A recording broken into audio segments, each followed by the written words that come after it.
La noche en que aprendí a correr en silencio. Nunca pensé que el hambre pudiera tener un sonido. Esa es la primera cosa que aprendí aquella noche, y todavía me despierta a las 3 de la mañana. Crecí en un pueblo tan pequeño que ni siquiera aparecía en la mayoría de los mapas. Solo había una carretera principal, una tienda vieja y un río que se veía tranquilo, pero siempre olía raro cuando bajaba la neblina. La gente decía que era el olor del agua estancada, pero ahora sé que no era eso. Yo trabajaba de ayudante en un camión de reparto con mi tío Lázaro. Él llevaba mercancía a ranchos alejados, comida, herramientas, gasolina, medicinas. A mí me gustaba porque sentía que veía lugares que nadie más conocía. Pensaba que nada podía sorprenderme. Una tarde de agosto recibimos un pedido extraño. No venía de un rancho, sino de un punto marcado solo como el claro.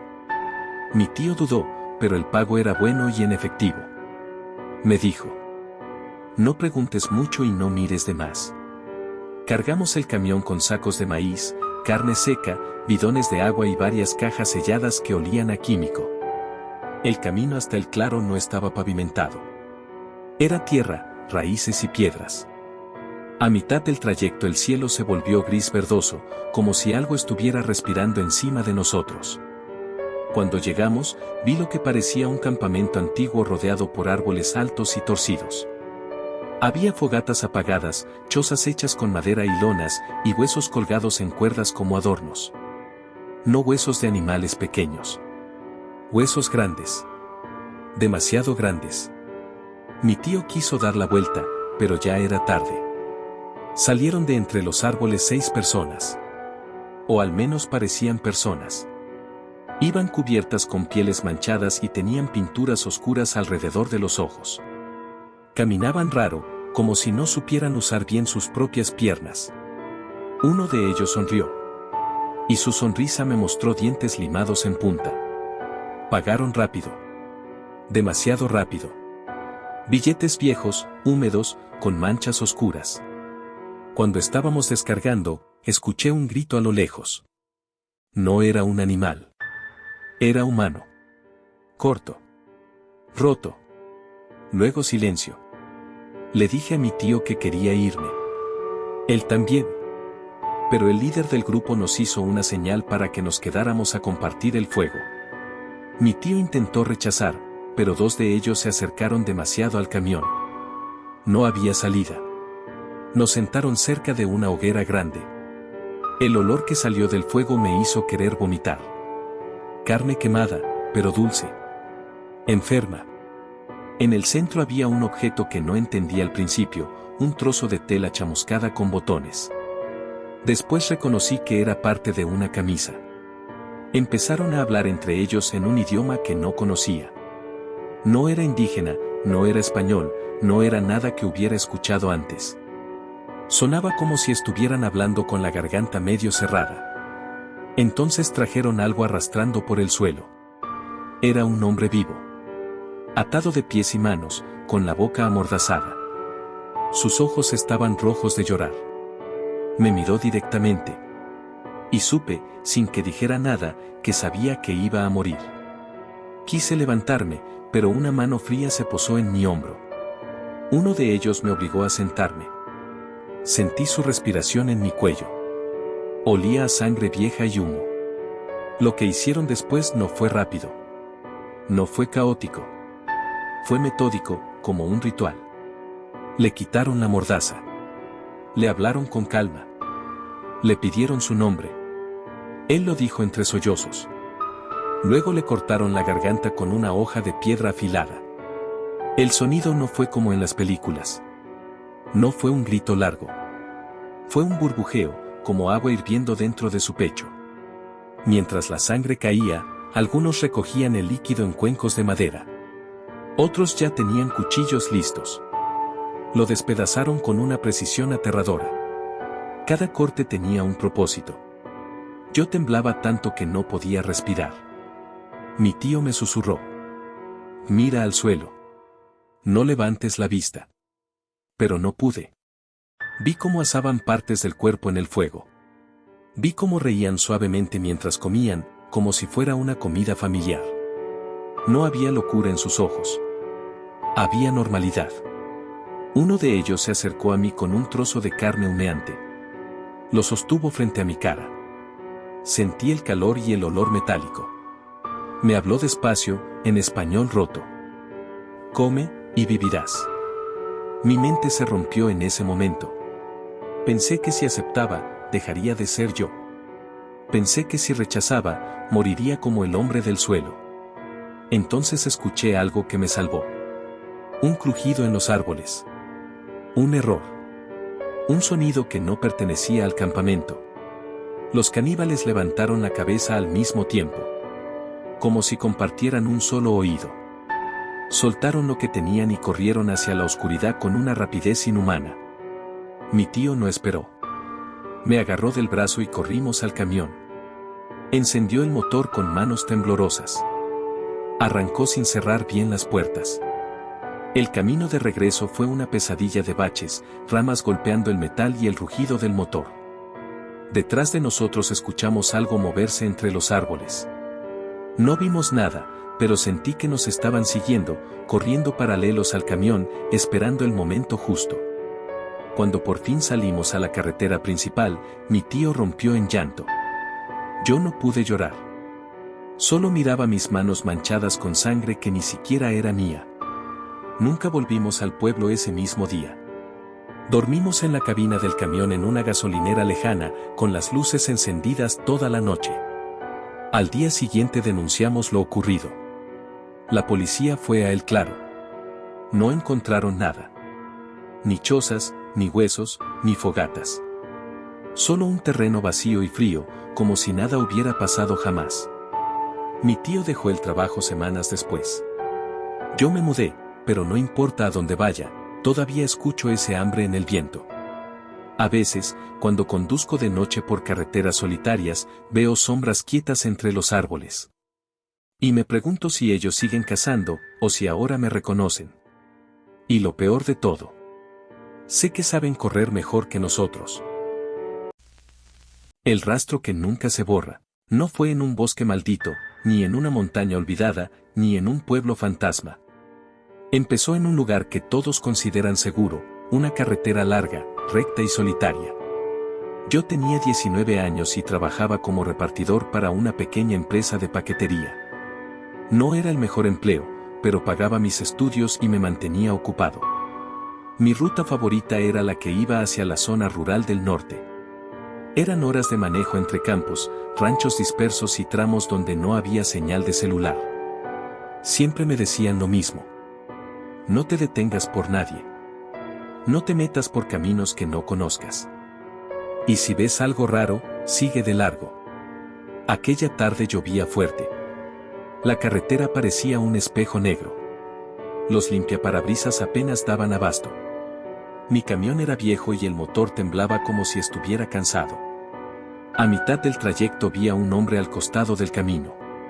Estaba empapado, con la ropa rota y las manos cubiertas de barro.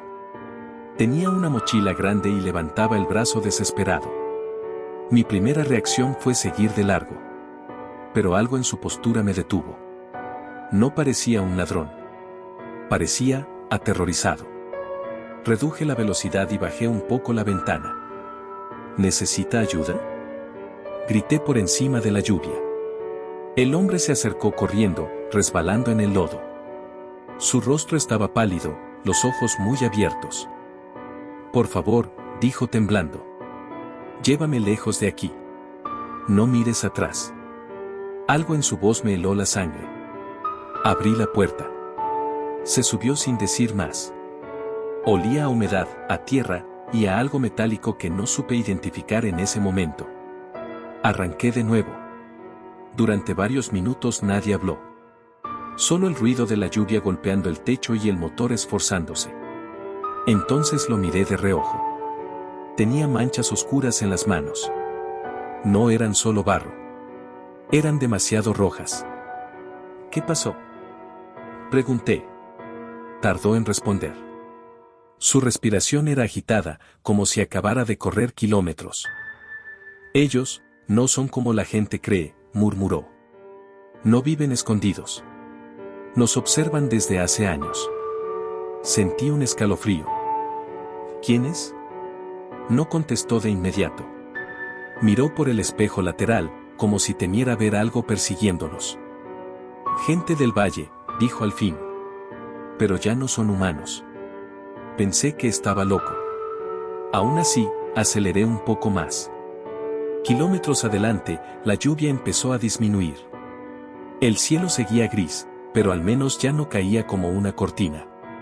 Fue entonces cuando vi la desviación. Un camino de tierra que no recordaba haber visto antes. Mi pasajero se tensó al instante. No tomes ese camino, dijo con urgencia. Pase lo que pase, no lo tomes. Miré de nuevo. El camino estaba señalizado con una vieja tabla de madera casi ilegible.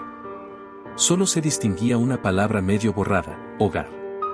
Algo me dio mala espina, pero también sentí curiosidad. Antes de que pudiera decidir, escuché un golpe seco en la parte trasera del camión. ¡Bam! Como si algo hubiera saltado sobre la caja de carga. Mi corazón se disparó. ¿Escuchaste eso?, pregunté. El hombre palideció aún más. Nos encontraron.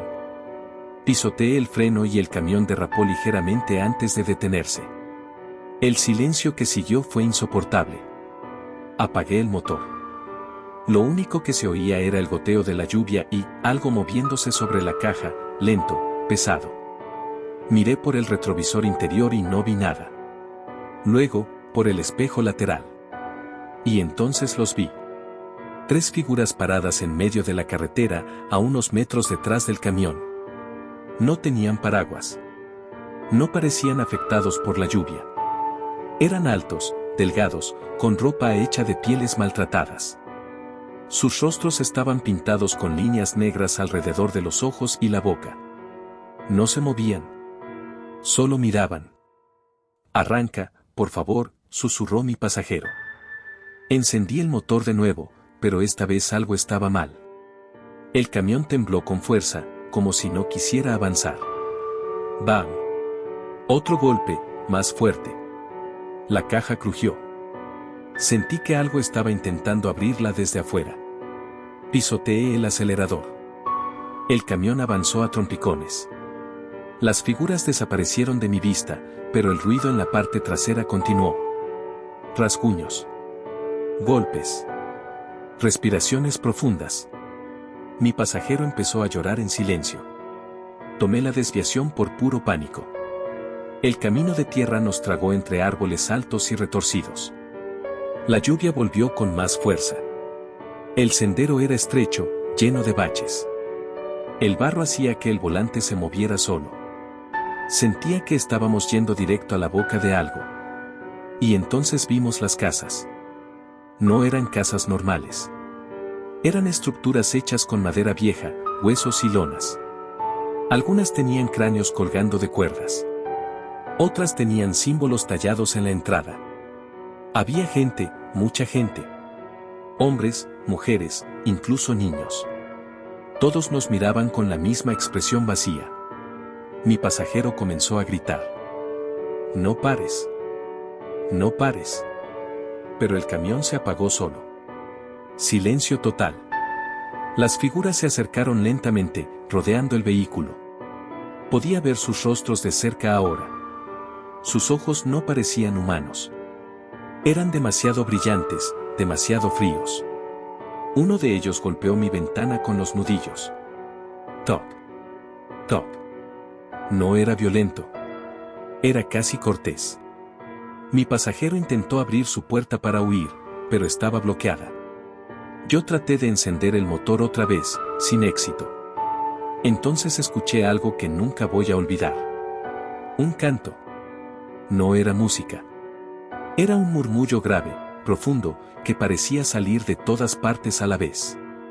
Hacía vibrar el pecho. La puerta del copiloto se abrió lentamente desde afuera.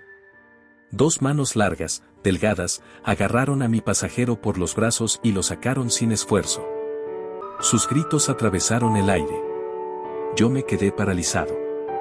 Lo arrastraron hacia el centro del claro, donde había una fogata enorme ardiendo bajo la lluvia.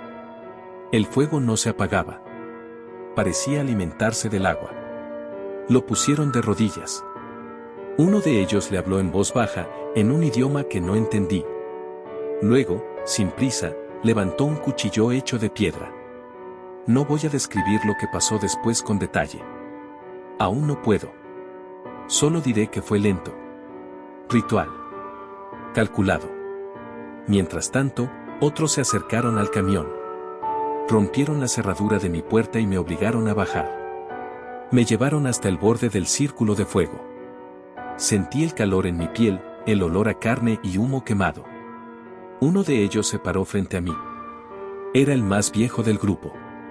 Tenía cicatrices por todo el rostro y una sonrisa tranquila. Me ofreció algo con ambas manos. Un trozo de carne humeante. Come, dijo en un español torcido. Y serás parte de nosotros. Mi mente gritaba que no, mi cuerpo temblaba tanto que apenas podía sostenerme en pie. Miré alrededor. Vi huesos amontonados, restos humanos dispersos, y gente comiendo con calma, como si fuera una cena común. Pensé que si comía, dejaría de ser yo para siempre. Pero si no comía, moriría ahí. Entonces ocurrió lo imposible.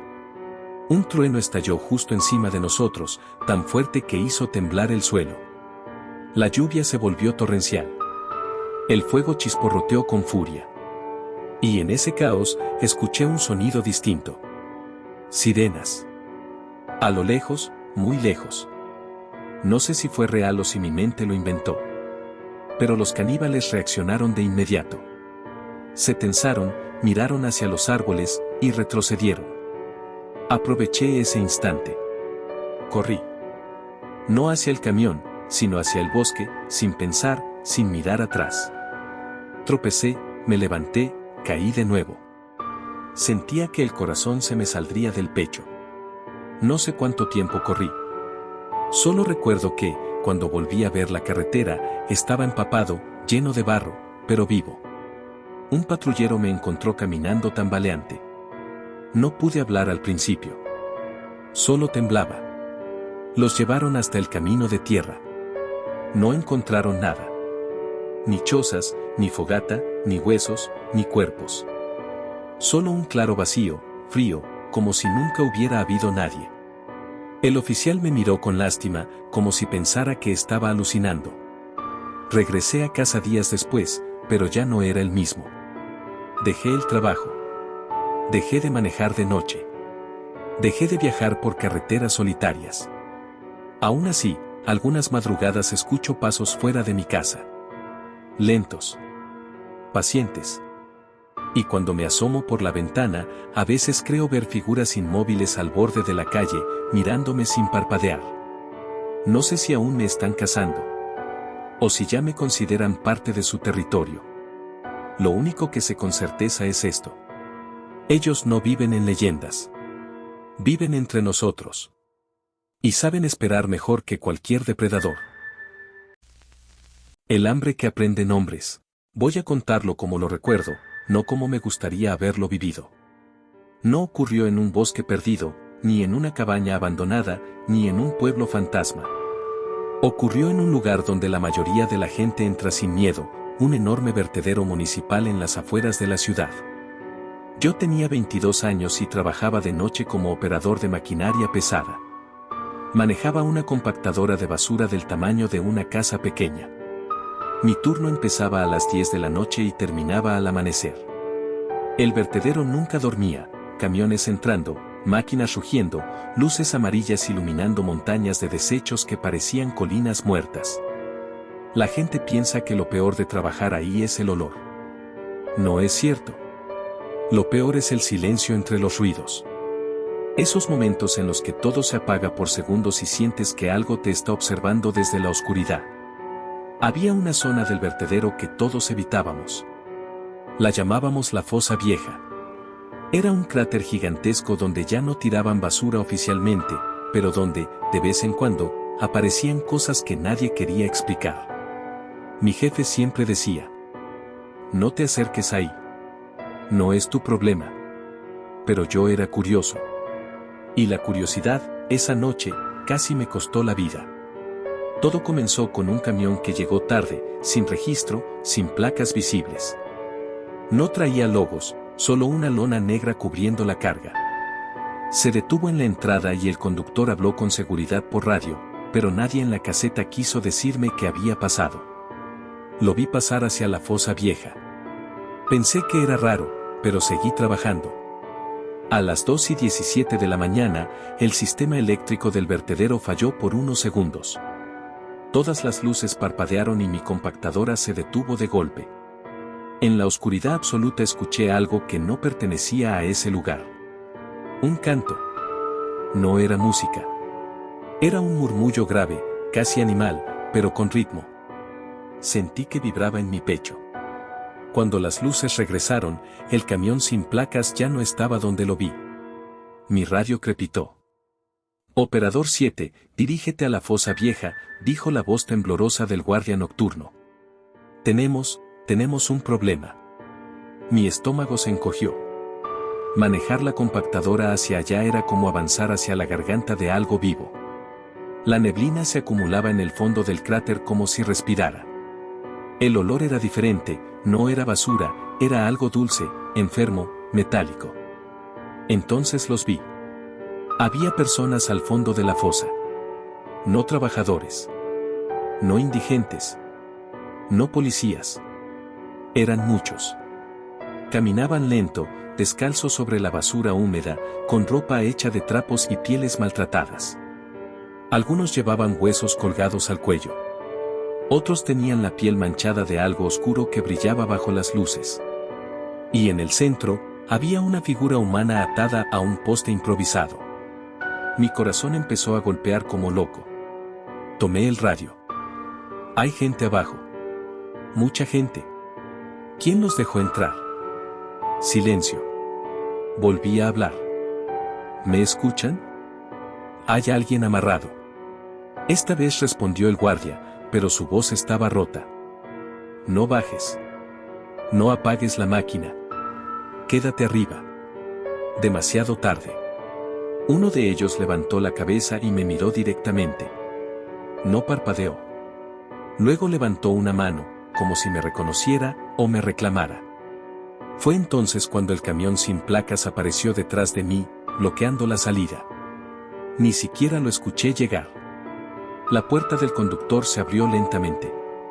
Bajó un hombre con traje negro impecable, totalmente fuera de lugar en ese infierno de basura.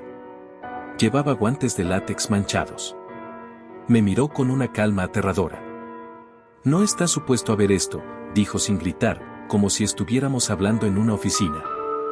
Apagué el motor por puro reflejo. Error. En el fondo de la fosa, el grupo comenzó a moverse. Rodearon al hombre atado. Podía ver su pecho subir y bajar con desesperación. Tenía los ojos vendados. El hombre del traje habló por radio con alguien que no pude escuchar. Luego caminó hacia el borde del cráter y me hizo una seña para que me acercara. Mis piernas no respondían. Baja, ordenó con voz fría.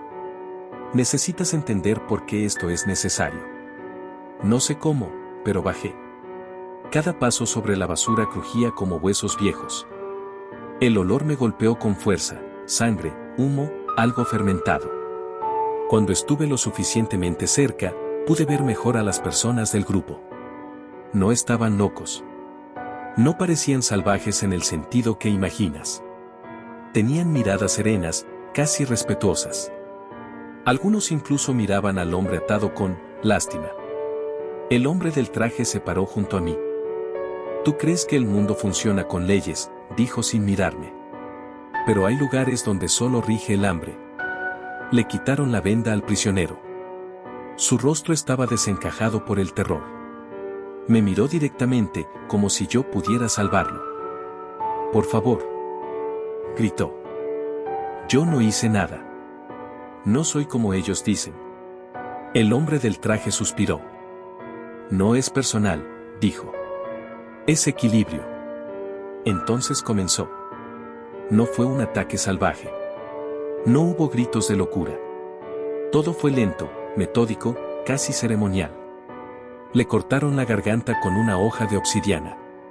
El sonido fue un burbujeo húmedo que aún escucho en sueños. Algunos recogieron su sangre en cuencos hechos con cráneos pulidos. Otros prepararon el fuego que ya ardía en el centro, imposible de apagar por la humedad del vertedero. Mientras su cuerpo caía, empezaron a desmembrarlo con una precisión aterradora. Yo quise correr. No pude. El hombre del traje me sostuvo del brazo con una fuerza que no parecía humana. Mira, dijo. Aprende. Vi cómo asaban partes del cuerpo sobre el fuego. Vi cómo las repartían con calma, como si estuvieran en una mesa familiar. Vi niños pequeños recibiendo pedazos con manos temblorosas pero obedientes. Y entonces uno de ellos se acercó a mí. Era una mujer mayor, con el rostro lleno de cicatrices y los ojos completamente negros. En sus manos llevaba un trozo de carne humeante. Me lo ofreció. Come, dijo con una voz suave, casi maternal. Y tu nombre vivirá con nosotros. Mi mente se quebró. Sentí que si comía, desaparecería para siempre. Pero si rechazaba, sería el siguiente. Antes de que pudiera decidir, el hombre del traje habló de nuevo. Él no está listo, dijo. Aún no sirve de otra forma. La mujer bajó el brazo y me observó con curiosidad, como si yo fuera un animal extraño. Fue entonces cuando escuché sirenas. No sé si fueron reales o no. Pero los del grupo reaccionaron al instante. Se tensaron, miraron hacia la oscuridad y comenzaron a retroceder en silencio, llevándose los restos con una rapidez que no parecía posible. El hombre del traje me soltó. Sube a tu máquina, ordenó. Y compacta todo. No entendí. Pero obedecí. Encendí la compactadora con manos temblorosas y la dirigí hacia el centro de la fosa vieja. Bajo las luces amarillas, vi lo que quedaba, sangre mezclada con basura, huesos humanos dispersos, cuencos tirados. Y también vi algo más. Entre los desechos, había etiquetas, documentos, pertenencias personales, identificaciones, celulares rotos, fotografías familiares. No eran víctimas al azar. Eran personas que nadie buscaría demasiado. Cuando activé la compactadora, el suelo tembló. La máquina trituró todo, basura, restos, evidencia, y cualquier prueba de lo que había pasado. El hombre del traje me observó desde el borde. A partir de hoy, dijo, este lugar te conoce. Al amanecer, no quedaba nada. Ni grupo, ni fuego, ni cuerpo, ni camión sin placas. Solo montañas de basura perfectamente compactadas. Los guardias dijeron que yo había tenido una crisis nerviosa y que nadie más vio nada. Renuncié esa misma semana. Creí que alejarme sería suficiente. Pero no lo fue. Meses después, empecé a notar cosas extrañas. En mi casa, encontraba marcas de manos en las ventanas por la mañana, aunque nadie había estado afuera. En la calle, veía personas que me miraban fijo y luego desaparecían entre la multitud. Y lo peor, empecé a soñar con el vertedero. En mis sueños, la fosa vieja no estaba llena de basura. Estaba limpia, como un altar gigantesco. Y en el centro, siempre había alguien atado. A veces era un desconocido. A veces era alguien que conocía. Y una vez, era yo. Hace 2 semanas volví a pasar cerca del vertedero de noche. No iba a entrar, solo quería ver si seguía igual. Desde lejos, vi las luces amarillas parpadeando. Y al borde de la carretera, reconocí a la mujer de los ojos negros. Estaba inmóvil, mirándome. Levantó lentamente la mano y señaló mi pecho. Sentí un frío que me atravesó el cuerpo. No creo que me estén cazando todavía. Creo que me están esperando. Porque entendí algo que nadie me dijo esa noche. Para ellos, el hambre no es solo de carne. Es hambre de historias. De nombres. De recuerdos. Y yo ya soy parte de la suya. El silencio que se come a la gente. Voy a contar esto como me salió aquella noche, sin adornos, sin frases bonitas y sin tratar de hacerme ver valiente. Porque no lo fui. No empezó en un bosque, ni en una montaña perdida, ni en una cabaña abandonada. Empezó en un lugar que todos consideran normal, una planta de tratamiento de agua al borde de un río enorme y oscuro. Yo tenía 21 años y hacía mis prácticas ahí. Mi trabajo era simple: revisar válvulas, anotar niveles de agua, caminar por los pasillos metálicos y reportar cualquier falla. La planta funcionaba las 24 horas, pero de noche casi no había personal. Solo 3 técnicos, un guardia y yo. Siempre me decían que el lugar era seguro. Es solo agua sucia volviéndose limpia, repetían. Mentira. La planta estaba construida junto a una zona pantanosa que nadie visitaba. Desde la carretera solo se veía un muro alto, cámaras y torres de luz amarilla. Pero detrás, más allá de las instalaciones, había kilómetros de vegetación espesa, agua estancada y árboles retorcidos. Mi turno empezaba a las 10 de la noche y terminaba a las 6 de la mañana. Me gustaba el silencio al principio. El zumbido constante de las máquinas, el olor a cloro, el eco de mis pasos sobre el metal. La primera noche rara ocurrió un martes. A las 2:47 de la mañana, escuché algo que no debería existir en una planta de agua: pasos sobre la grava, fuera del perímetro. Pensé que era un animal. Mapaches, perros, lo que fuera. No le di importancia. Pero luego escuché voces. No gritos. No risas. Voces bajas, murmurando en un idioma que no reconocí. Sonaban cercanas, pero cuando miré por las cámaras externas, no vi a nadie. Le hablé al guardia por radio. Oye, ¿ves algo raro en las cámaras del sector trasero? Hubo una pausa larga. No, respondió al fin. Todo está normal. Deja de asustarte. Seguí mi ronda. Al pasar por el tanque de sedimentación principal, noté algo extraño en el agua. No eran solo burbujas o movimiento normal. Había manchas oscuras flotando, como si algo pesado se hubiera hundido recientemente. Tomé una muestra y seguí. Más tarde, alrededor de las 3:30 de la mañana, el olor cambió. La planta siempre olía a químico, a cloro, a metal húmedo. Pero ese olor era distinto. Dulce. Pegajoso. Enfermo. Y entonces escuché el primer golpe. ¡Bam! Vino desde la zona de los túneles de descarga, donde el agua ya tratada regresaba al río. Un área prohibida para mí sin supervisión. ¡Bam! Otra vez. Mi corazón empezó a acelerarse. Reporté por radio. Hay golpes en los túneles de descarga. ¿Alguien más los escucha? Silencio. Luego, la voz del guardia, tensa. Voy para allá. Quédate donde estás. Esperé, pero los golpes continuaron. No eran golpes al azar. Tenían ritmo, como si alguien intentara romper algo desde adentro. Decidí acercarme. Error. El pasillo metálico que llevaba a los túneles era largo, estrecho y mal iluminado. Las luces parpadeaban. El sonido de la planta parecía más fuerte ahí, como si respirara. Cuando llegué, vi algo que no tenía sentido. La compuerta principal del túnel estaba abierta. Eso no debía pasar nunca.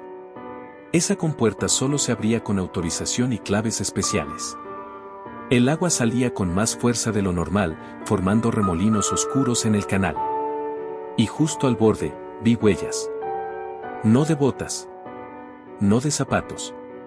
Huellas de pies descalzos, embarrados, apuntando hacia dentro de la planta. Sentí un frío recorrerme la espalda. Antes de que pudiera retroceder, escuché al guardia detrás de mí. «Aléjate de ahí», dijo con voz cortante. Me giré para responder, y entonces lo vi. En el agua, entre los remolinos, flotaba algo. Un brazo. No un tronco, no un animal. Un brazo humano, pálido, con la piel arrugada por el agua. Tenía una pulsera barata con un nombre medio borrado. El guardia también lo vio. Su rostro perdió color al instante. «Retrocede», ordenó. Ahora. Pero ya era tarde. Del túnel salió el sonido más horrible que he escuchado en mi vida. Un arrastre. Pesado. Húmedo. Y entonces aparecieron. No salieron corriendo. No saltaron. Simplemente emergieron del agua como si siempre hubieran estado ahí. Eran 4 o 5, no lo sé con certeza. Altos, delgados, con la piel grisácea, cubierta de barro y algas. Su ropa era una mezcla de trapos y pieles cocidas torpemente. Sus ojos brillaban bajo las luces amarillas. No parecían asustados. Parecían cómodos. El guardia intentó sacar su arma, pero sus manos temblaban tanto que apenas podía sostenerla. «Aléjense», gritó. «Esto es propiedad federal». Uno de ellos inclinó la cabeza, como si no entendiera, o como si le pareciera gracioso. Entonces escuché algo más. Gritos. Venían desde el río. Gritos humanos, desesperados, cortados por el agua. Miré hacia el canal y vi lo imposible. Había más de ellos en el agua. Muchos más. Algunos arrastraban cuerpos. Otros nadaban con movimientos extraños, demasiado rápidos para ser humanos. El guardia disparó al aire. El eco retumbó en la estructura metálica. Por un segundo, creí que eso los asustaría. No lo hizo. En lugar de huir, empezaron a acercarse. Lentamente. Uno de los que había salido del túnel se agachó y tomó el brazo flotante. Lo levantó con cuidado, como si fuera algo valioso. Luego, sin quitar los ojos de nosotros, le dio un mordisco limpio. El sonido me paralizó. Carne rompiéndose. Hueso crujiendo. Mi estómago se revolvió. El guardia disparó de nuevo, esta vez directo a uno de ellos. La bala impactó en su pecho, pero no cayó. Solo inclinó la cabeza, confundido, y miró la herida como si no entendiera qué había pasado. Luego siguió avanzando. «¡Corre!», me gritó el guardia. Corrí. Corrí por el pasillo metálico, escuchando detrás de mí el chapoteo del agua y los pasos pesados sobre la grava. Las luces parpadeaban más fuerte ahora, como si algo estuviera interfiriendo con la electricidad. Llegué al edificio principal y golpeé la puerta con desesperación. Cerrada. El guardia no llegó detrás de mí. Intenté abrir por radio, pero solo escuché interferencia y voces lejanas que no eran de nadie de la planta. Golpeé la puerta hasta que mis manos dolieron. Entonces escuché el primer grito del guardia. No fue un grito largo. Fue un sonido quebrado, ahogado, que terminó abruptamente. Dejé de golpear. Miré por la pequeña ventana de la puerta. Y los vi acercándose por el pasillo. No corrían. No tenían prisa. Caminaban como si supieran que yo no tenía a dónde ir. Uno de ellos llevaba algo en la mano. Un objeto brillante y curvo. No era un cuchillo común. Era de piedra negra, pulida, con bordes afilados. Mi respiración se volvió superficial. Sentí que el aire no entraba en mis pulmones. La puerta vibró cuando golpearon por primera vez. ¡Bam! Luego otra vez. ¡Bam! Sabían que estaba ahí. Miré a mi alrededor buscando algo, cualquier cosa. Un extintor, una barra de metal, una salida, nada. La puerta crujió. La cerradura empezó a ceder. Entonces ocurrió algo que aún no puedo explicar. Las luces de toda la planta se apagaron de golpe. Oscuridad total. Silencio absoluto. Ni máquinas, ni agua, ni pasos, nada. Y en ese silencio, escuché algo muy cerca de mi oído. Un susurro. Mi nombre. Dicho con una voz que no reconocí, pero que sonaba humana. El miedo me congeló. De pronto, las luces volvieron. Y el pasillo estaba vacío. La puerta intacta. Nadie afuera. Mi radio volvió a funcionar. ¿Qué pasó?, pregunté temblando. Del otro lado respondió la voz de uno de los técnicos, confundida. Se fue la luz por un minuto. ¿Estás bien? No supe qué decir. Horas después, llegaron policías y personal de emergencia. Revisaron los túneles, el río, los alrededores. No encontraron nada. ni cuerpos, ni huellas, ni restos, ni el guardia. Solo el brazo flotando en el agua, que para cuando regresaron ya había desaparecido. Me interrogaron durante horas. Dijeron que probablemente había sufrido una alucinación por estrés y falta de sueño. Me suspendieron por precaución. Nunca volví a trabajar ahí. Pero la historia no terminó. Semanas después, empecé a notar cosas raras cerca de mi casa. Vivo a varias calles del río, en una zona tranquila. Una madrugada escuché agua corriendo en mi patio. Salí y encontré huellas húmedas de pies descalzos que iban desde la reja hasta mi ventana. Otra noche, mi perro se quedó mirando fijamente la puerta, gruñendo sin parar, como si hubiera alguien del otro lado, aunque no había nadie. Y lo peor ocurrió hace poco. Estaba en mi cuarto, con las luces apagadas, tratando de dormir. Escuché un goteo constante, como si hubiera una fuga. Me levanté y fui al baño. La llave del lavabo estaba cerrada. Pero el agua corría, desde la regadera. Abrí lentamente la cortina. Y ahí, en el piso, había una pequeña marca hecha con barro húmedo. Mi nombre. Escrito con dedos, torcido, casi infantil. Desde entonces no duermo bien. Cada vez que llueve fuerte, siento que el agua trae algo con ella. Como si el río aún me estuviera buscando. No creo que esos seres hayan desaparecido. Creo que encontraron otra forma de moverse. Por tuberías. Por drenajes. Por el agua que bebemos. Y cuando escucho el goteo en la noche, ya no pienso en una fuga. Pienso en ellos, aprendiendo mi casa, mi voz, mi nombre. Porque entendí algo que nadie me dijo esa noche. Ellos no cazan solo en bosques o montañas. Cazan donde hay agua. Y el agua está en todas partes. El hambre que aprende a pronunciar tu nombre. Siempre digo que mi historia no empezó con un grito, sino con el silencio, ese tipo de silencio que pesa, que se mete debajo de la piel y te hace sentir observado incluso cuando estás solo. Crecí en un pueblo tan pequeño que no aparecía en los mapas, un lugar rodeado de montañas negras y bosques tan densos que parecían tragarse la luz al atardecer. Desde niño aprendí que había caminos que no debías tomar y nombres que no debías pronunciar, pero nadie me explicó por qué, y ese fue mi error.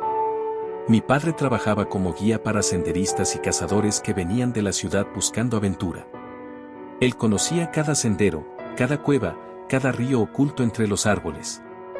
Siempre regresaba cansado, con la ropa manchada de barro y los ojos vacíos, como si hubiera visto cosas que no quería recordar.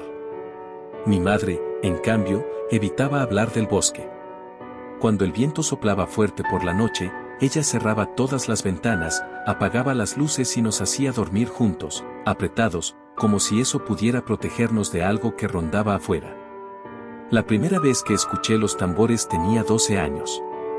No eran tambores normales, no marcaban ritmo de fiesta ni de ceremonia alegre. Sonaban huecos, profundos, como si vinieran desde debajo de la tierra. Los escuché mientras intentaba dormir, y cada golpe parecía sincronizarse con mi corazón. Me levanté sin hacer ruido y miré por la ventana. A lo lejos, entre los árboles, vi luces que se movían como brasas flotando en la oscuridad. Pensé que era mi imaginación, pero al día siguiente el río amaneció teñido de rojo, y nadie quiso hablar de ello. Con el tiempo, los visitantes dejaron de llegar. Primero fueron menos, luego ninguno. El pueblo se volvió más silencioso, más tenso.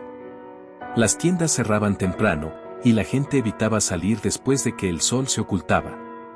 Mi padre comenzó a pasar más tiempo en casa, encerrado en su habitación, mirando mapas viejos y murmurando cosas que no entendía. Una noche, me llamó y me dijo que había lugares en el bosque donde el hambre no era solo necesidad, sino religión. A los 17 años decidí acompañarlo en una de sus últimas expediciones. Dijo que tenía que revisar un sendero que llevaba años cerrado. Caminamos durante horas hasta que el aire se volvió pesado, casi irrespirable. Los árboles parecían inclinarse sobre nosotros, como si escucharan cada uno de nuestros pasos. Encontramos una vieja cabaña abandonada, pero no estaba vacía. En el suelo había marcas circulares, grabadas con ceniza y sangre seca. En las paredes, dibujos de figuras humanas con bocas abiertas de par en par, rodeadas por sombras con dientes afilados. Mi padre palideció. Me ordenó que no tocara nada, pero ya era tarde. Sentí que algo nos observaba desde el interior de la cabaña. Un crujido rompió el silencio, y entonces los vimos. No salieron de golpe, no gritaron, no corrieron hacia nosotros como bestias salvajes. Aparecieron lentamente entre los árboles, hombres y mujeres cubiertos de barro y hojas, con collares hechos de huesos humanos colgando de sus cuellos. Sus ojos no brillaban de locura, sino de calma, como si su casa fuera parte de un orden natural. Mi padre intentó hablarles, pero ellos no respondieron con palabras. Respondieron con el sonido de los tambores, esta vez mucho más cerca. Comprendí que no eran simples caníbales perdidos en la montaña. Eran algo más antiguo, algo que había aprendido a sobrevivir en las sombras del mundo moderno. No mataban por impulso, cazaban con paciencia, observaban a sus presas durante días, semanas, quizá meses, hasta conocer sus rutinas, sus miedos, sus debilidades. Corrimos. Nunca había corrido así en mi vida. El bosque se convirtió en un laberinto interminable. Podía escuchar sus pasos detrás de nosotros, suaves, casi silenciosos, pero siempre presentes. En un descuido, mi padre tropezó. Me gritó que siguiera sin mirar atrás. Lo último que vi fue su mano extendida hacia mí mientras las sombras lo rodeaban. Logré salir del bosque al amanecer, temblando, cubierto de rasguños y con la mente hecha pedazos. Cuando regresé al pueblo, nadie me preguntó qué había pasado. Todos lo sabían. Esa misma noche, los tambores volvieron a sonar, más fuertes que nunca, y comprendí que no solo habían tomado a mi padre, habían aprendido mi nombre. Años después me mudé a la ciudad, intentando dejar todo atrás. Pero hay cosas que no se pueden escapar. A veces, cuando camino solo por calles vacías, escucho un golpe lejano, rítmico, imposible de ubicar. Y en mis sueños veo el bosque respirando, expandiéndose, reclamando a quienes olvidan que el hambre también puede aprender a cazar. Años después me mudé a la ciudad, intentando dejar todo atrás. Pero hay cosas que no se pueden escapar. A veces, cuando camino solo por calles vacías, escucho un golpe lejano, rítmico, imposible de ubicar. Y en mis sueños veo el bosque respirando, expandiéndose, reclamando a quienes olvidan que el hambre también puede aprender a cazar. Al principio pensé que era culpa del trauma. La ciudad debería haberme protegido con su ruido, sus luces y su gente, pero el primer invierno lejos de mi pueblo comprendí que el bosque no era solo un lugar, era una presencia. Una noche, mientras regresaba de mi trabajo, noté que un hombre me seguía. No caminaba normal. Avanzaba con pasos largos, silenciosos, como si conociera mis movimientos antes de que yo los hiciera. Cuando me detuve, él también se detuvo. Cuando giré, ya no estaba. Esa misma madrugada soñé con mi padre. No estaba muerto, o al menos no como yo esperaba. Lo vi de pie entre los árboles, con la ropa rota, el rostro cubierto de ceniza, mirándome sin pestañear. Detrás de él, sombras altas y delgadas se movían lentamente, marcando el ritmo con palos huecos contra troncos secos. Cuando desperté, mis oídos aún zumbaban con el eco de los tambores. Comencé a investigar. Busqué en libros antiguos, leyendas olvidadas, relatos de viajeros que hablaban de tribus perdidas en montañas imposibles. Encontré una frase que me heló la sangre: no se alimentan solo de carne, se alimentan de memoria. Comprendí entonces por qué me habían dejado escapar. Yo no era la presa final, era la historia que ellos querían sembrar. Un año después regresé al pueblo. No sé por qué lo hice. Tal vez por culpa, tal vez por rabia, o quizá porque sentía que ya no podía huir más. El lugar estaba casi desierto. Muchas casas abandonadas, ventanas rotas, puertas entreabiertas como bocas sin voz. El río ya no corría rojo, corría oscuro, como si guardara secretos en su profundidad. Esa noche caminé solo hasta el borde del bosque. El aire estaba quieto, antinatural. Entonces los escuché. Los tambores. No eran amenazas, eran llamados. Golpes lentos, precisos, como latidos que reconocían mi presencia. Di un paso dentro de los árboles y sentí que el bosque me aceptaba, pero no como invitado. No los vi de inmediato. Primero sentí sus miradas. Luego sus sombras comenzaron a moverse entre los troncos.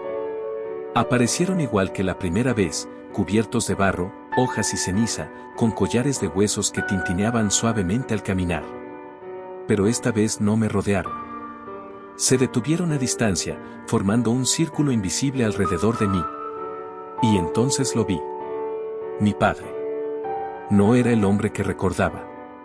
Su piel estaba más pálida, sus ojos más profundos, y su postura ya no era la de alguien que huye, sino la de alguien que pertenece. Se acercó lentamente, sin hablar. No intenté correr. Sentí que ya no tenía sentido. Puso su mano sobre mi hombro. Fría. Pesada. Viva y muerta al mismo tiempo. Detrás de él, uno de los más viejos golpeó el tambor 3 veces. 3 golpes que resonaron en mi pecho, en mis huesos, en mis recuerdos. Comprendí sin palabras lo que querían, no mi cuerpo, mi historia. Mi miedo. Mi experiencia. Todo lo que me había hecho humano. Cerré los ojos. Cuando los abrí, estaba solo. El bosque estaba en silencio. Regresé a la ciudad al día siguiente, pero ya no era el mismo. Desde entonces, los tambores no me persiguen, me acompañan. A veces los escucho en el metro, en el eco de un túnel. Otras veces, en el latido de mi propio corazón cuando me quedo demasiado quieto. He aprendido algo terrible, ellos no cazan al azar. No eligen por hambre momentánea. Observan. Esperan. Marcan. Y cuando deciden reclamarte, ya no importa dónde estés. Hoy, mientras escribo esto, el viento golpea mi ventana con un ritmo extraño. 3 golpes lentos. Pausa. 3 golpes más. Y por primera vez desde aquella noche, no tengo miedo. Porque sé que el bosque ya no me quiere de regreso. Ya me tiene. El mercado donde no existen los desaparecidos. No empezó con gritos, ni con sangre en las paredes, ni con gente corriendo por el bosque. Empezó con un recibo. Un simple recibo de papel térmico, arrugado, con letras casi borradas, que decía: entrega nocturna, Muelle 17, no hacer preguntas. Yo tenía 23 años y trabajaba como repartidor independiente en una ciudad costera enorme. No era Uber, no era paquetería oficial. Era ese tipo de trabajo donde aceptas cualquier encargo, documentos, cajas pequeñas, llaves, sobres, lo que sea, mientras paguen en efectivo. Esa noche me ofrecieron más dinero del que ganaba en una semana por una sola entrega. Solo tenía que recoger una caja metálica pequeña y llevarla al muelle 17 a las 2 de la mañana. Nada más. Pensé que sería algo ilegal, pero nada peligroso. Droga, dinero, piezas robadas, cosas así. Yo ya había hecho trabajos peores. La dirección de recogida era un almacén viejo cerca de la zona industrial, con el nombre medio borrado, Pesquera Mar Azul. Olía a sal, a óxido y a pescado muerto. Un hombre alto, con gabardina negra, me entregó la caja. Era pesada para su tamaño y estaba fría al tacto. No la abras, dijo sin mirarme. Y no llegues tarde. No pregunté nada. Cuando llegué al muelle 17, el lugar estaba casi desierto. Solo unas luces amarillas titilando, contenedores oxidados y el sonido constante del agua golpeando contra el concreto. Había un barco enorme, sin nombre visible, anclado en la oscuridad. No parecía un barco de pesca normal. No tenía redes, ni grúas, ni logos. Solo un casco negro y una escalera metálica bajando hasta el muelle. Un hombre con casco y linterna me hizo señas desde la cubierta. Subí por la escalera con la caja entre los brazos. Mis pasos resonaban huecos en el metal. Arriba, el ambiente era extraño. No olía a mar.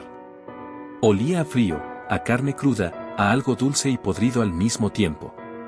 El hombre tomó la caja sin decir gracias y me hizo una seña para que lo siguiera.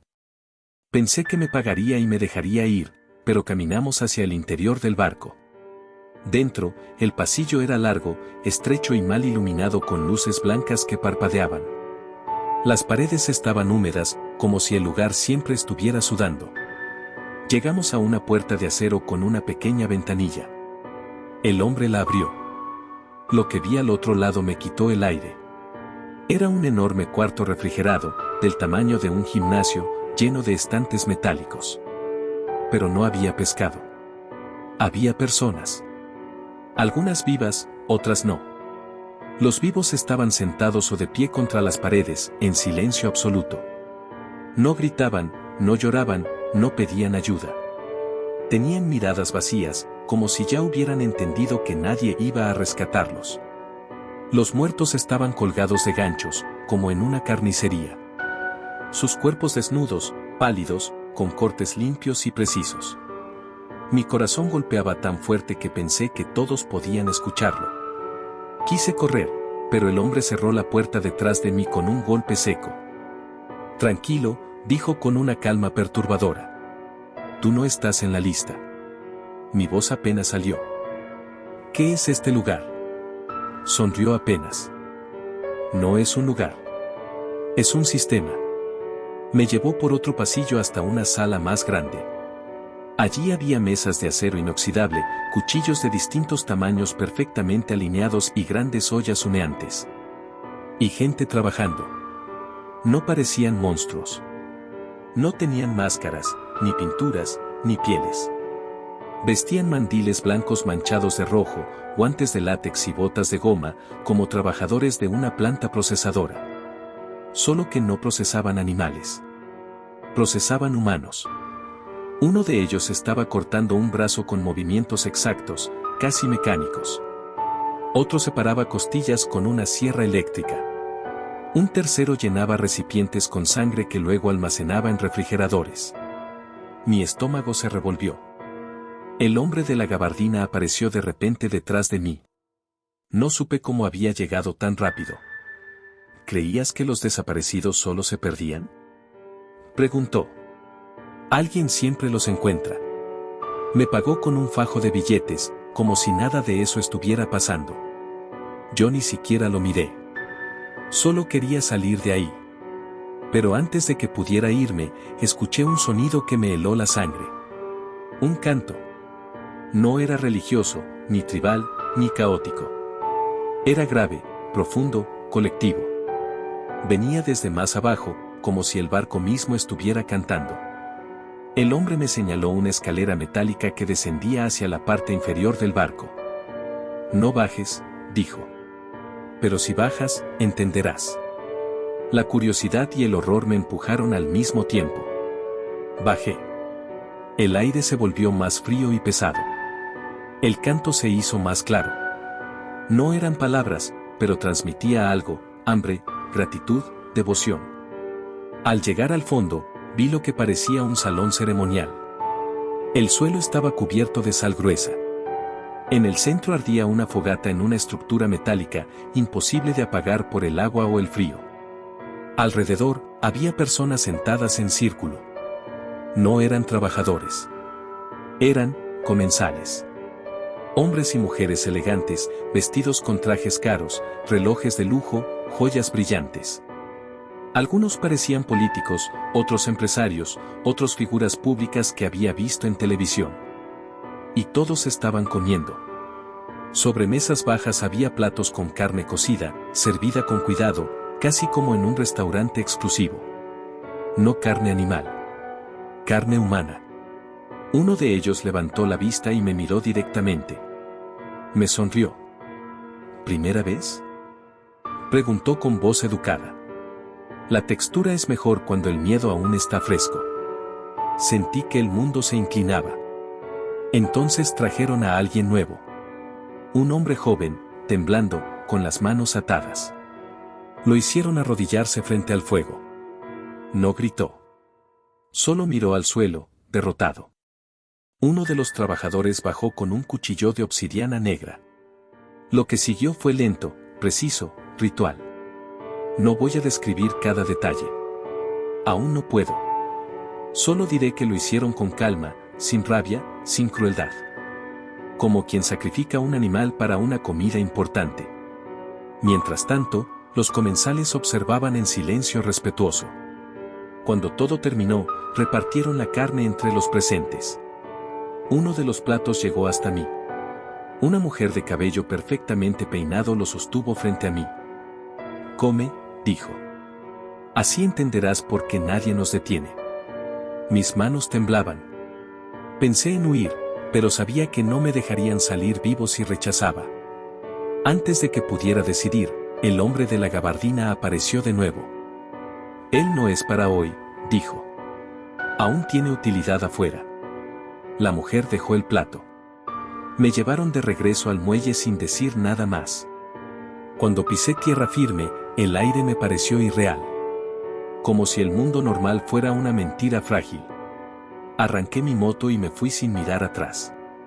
Creí que nunca volvería a verlos. Me equivoqué.